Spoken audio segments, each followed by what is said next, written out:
Chapter 9, Sarah Goes to Church, Episode 1.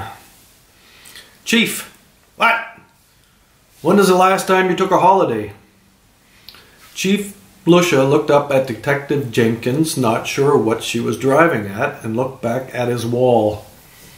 17 recent unsolved murders, not all Washington, some in Miami, New York. They weren't all their responsibility, but there was a cooperation between the cities. There was a commonality to the victims. And what do they all have in common? They're all sons of bitches. Chief Blussah turned around to give Detective Jenkens a scolding frown. She shrugged her shoulders. You thought about her comment. Maybe she had a point.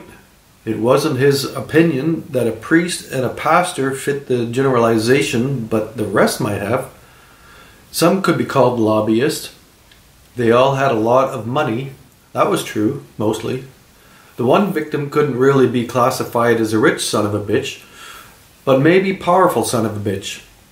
And he was the only one that had the murdered weapon stuck in him.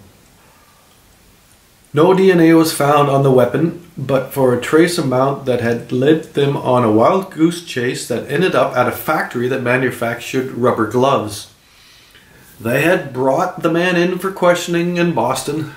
He was pretty upset to be questioned. He didn't fit any profile, but it made it clear that the murderer wore rubber gloves, just like almost anyone would who worked in a dentist's office, the cafe, the hospital. Not one glove had been found near any of the murder sites. A professional assassin? Exactly, Jenkins. Not a trace. No real patterns. Quite a few headshots. Never with the same gun, if not on the same day. Never a cartridge. Never a footprint. An ex-military. The weapons suggested that for some of the hits, but weapon training had become so sophisticated, learning to shoot a weapon took a tenth the time it used to. And the weapons were better. Jenkins? What? You don't agree? Not what I get. Maybe for some of them, not for religious leaders. They suggest a different kind of motive. They might not be the same killer. Could be more than one of the same, playing the same game. That's a scary thought. Maybe we're looking at assassinations meant to send a message we don't get. Why these dubious folk and not others? Blussah smiled. This case was very different from other murder cases they were used to. They worked with the common folk, the under-the-law masses. Bar fights gone bad, drug deals turned sour, a wife being beaten by her drunken husband or boyfriend or part-time lover, part-time junkie pimp. That was their clientele. The most recent murders were of the other crowd of people, the much smaller crowd. They had at least come to the steps of the great mythical land of eternal pleasure and excess, the famous American dream, a taste of the magic of El Dorado. Not realizing that El Dorado was a mythical land, it wasn't a real place. The dream was just that. We need to find out more about the targets.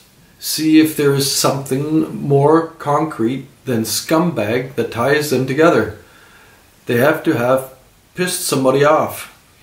A real assassin, if that's what we have, is expensive. They weren't the only unsolved murders in Washington, and especially Miami and New York. There was no way to be sure that the ones Blussah had attributed to one killer might not have been more than one killer. Only the killer could tell them that. It was just a feeling of commonality traits in the victims. Out of the ordinary seemed to be the way to see it. The more equal. What about the 9/11 hit, Jenkins? What if that had nothing to do with Muslim extremists? Jenkins knew Blussah meant the more recent hit. Almost comical, with little drones not much bigger than sparrows coming in from all directions. An old woman with a limp. It was the only thing the New York investigation had found with all their legwork. Not one other detail from any of the stores that had sold a drone that day. No one took notice of someone buying one drone.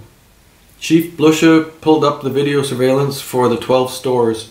Viewing them after the fact made it obvious that she avoided looking at cameras. She paid with the same card in every store, something that seemed very stupid when the police put that bit together, until the card owner was found. That is, a 93-year-old woman from Wisconsin that was dying in a hospital bed, happy to help the police when they came to see her. "I've never owned a credit card." The woman had smiled and nodded, but was no help. Every fucking detail, and never a comprehensible motive. Or comprehensible.